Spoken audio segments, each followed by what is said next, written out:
The city outside was alive with its usual hum cars weaving through rain-slick streets, distant laughter spilling from late-night diners, the glow of neon signs painting the sidewalks in flickering blues and reds. But inside the cramped apartment, the world had shrunk to a suffocating cage of shadows and whispered threats. Emily sat curled on the cold floor, her back pressed against the peeling wallpaper, heart pounding like a frantic drumbeat. The phone lay just beyond her outstretched fingers, its screen dark, mocking her helplessness. Every attempt to reach out for help had been met with silence, friends who stopped answering, family who didn't know how to break through the walls Lucas had built around her. Lucas, the name that once meant warmth, now tasted like poison on her tongue. He had been the boy who promised forever, who filled her days with laughter and her nights with whispered dreams. But beneath the veneer of charm and devotion lurked a darkness that grew with each passing day, darkness that had twisted love into obsession, care into control. The lights flickered again, the apartment plunging into a stuttering twilight. Emily's breath caught as a shadow moved just beyond the edge of her vision. Lucas was there, a predator cloaked in the guise of a boyfriend, stalking the remnants of the woman he claimed to love. "No one will find you here," he whispered, voice low and cold, a promise and a threat wrapped into one. His footsteps echoed softly on the hardwood floor, each one a countdown to the inevitable. Emily's mind raced, searching for a way out. The city was a maze of glass and steel, a labyrinth of streets and alleys that promised anonymity, but offered no sanctuary. She remembered the news reports violent crimes in the city had dropped to historic lows, a shining example of progress and safety. Yet here, in this small, suffocating room, the greatest danger was not the faceless criminals of the streets, but the man she had once trusted with her heart. A sudden crash shattered the silence, a lamp toppled, glass scattering like shards of ice across the floor. Emily flinched, her eyes wide in the dim light. Lucas's silhouette appeared in the doorway, his face twisted in a cruel smile that didn't reach his eyes. "You think you can run?" he sneered. "This city is mine, and so are you." Panic surged, but beneath it, a spark of defiance flared. Emily scrambled to her feet, heart hammering, legs trembling as she edged toward the door. The lock was just beyond reach, a barrier between her and freedom. But Lucas was faster, closing the distance with terrifying speed. His hand shot out, grabbing her wrist with a grip like iron. Pain flared, but Emily twisted, breaking free and stumbling into the narrow hallway. The apartment was a maze of rooms and closets, each a potential trap or refuge. She darted into the bathroom, slamming the door and locking it behind her.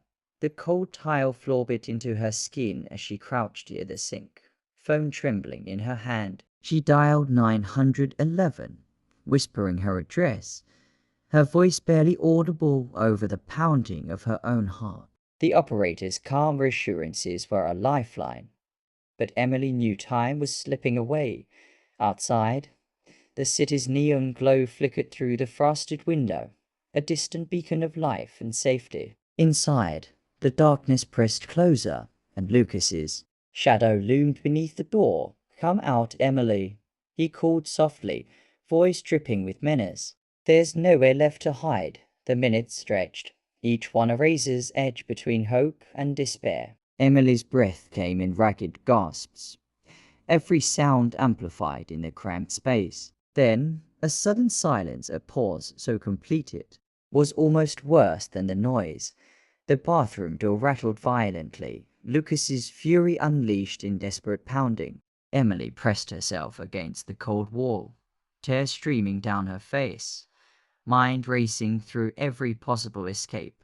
And then, the unmistakable wail of sirens pierced the night, the city's promise of safety finally reaching her door. Lucas froze, the sound slicing through his rage like a blade.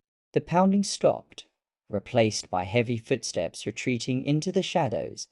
Emily collapsed to the floor, sobbing with relief and exhaustion. The city outside continued its restless pulse, indifferent yet somehow protective. In a place where violent crime had fallen and streets were safer, the real horror had been hidden in plain sight inside a love turned deadly. But tonight, the nightmare was ending, and as the police broke down the door, Emily knew she had survived the darkest chapter of her life. The city might never know the terror that had unfolded behind those walls. But for her, the fight for freedom had just begun. As the first light of dawn crept through the cracked blinds, painting the room in pale gold, Emily sat wrapped in a blanket, the sterile scent of the hospital mingling with the distant sounds of the waking city. The nightmare that had consumed her life was over, at least for now. But the scars Lucas left were etched deep, invisible wounds carved into her soul. Outside, the city stirred, indifferent yet alive, a place where shadows still lurked, and dangers hid behind familiar faces. Emily knew the road ahead would be long, filled with fear and uncertainty. But she also knew something else. A fierce, unbreakable strength had been born from the darkness. In a world where love had turned to terror, she had reclaimed her voice, her freedom, and her life. And though the city's streets gleamed with promises of safety, Emily understood the true battle was not just against the villain who nearly destroyed her, but against the silence and shadows that allowed him to hide. Her story was a warning, whispered in the wind, a chilling reminder that sometimes the greatest horrors wear the mask of love, and escaping them demands courage beyond fear. The city breathed around her, alive with possibility, and Emily, though broken, was no longer afraid to fight.